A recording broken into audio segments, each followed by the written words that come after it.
fadhigii 87aad ee golaha wasiirada Jamhuuriyadda Somaliland oo uu shirgudoominayay madaxweynaha Jamhuuriyadda Somaliland mudane Muuse Biixi Cabdi oo uu ku helinay madaxweyne ku-xigeenka Jamhuuriyadda Somaliland mudane Cabdiraxmaan Cabdilaahi Ismaaciil Saylici ayaa warbixin lagaga dhageystay wasiirada wasaaradaha arrimaha gudaha Maxamed Kaahin Axmed iyo horumarinta maaliyadda Dr. Saad Cali Shire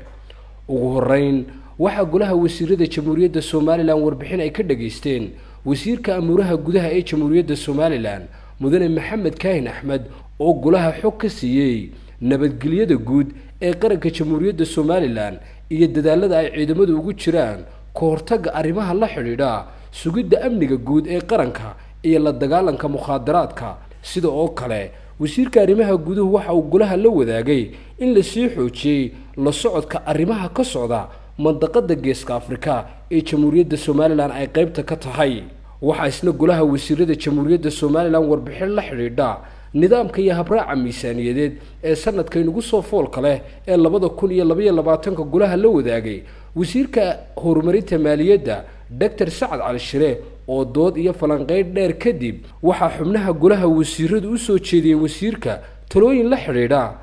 miisaaniyadda qaranka Jamhuuriyadda Somaliland wasiirka horumarinta maaliyadda ee Jamhuuriyadda Somaliland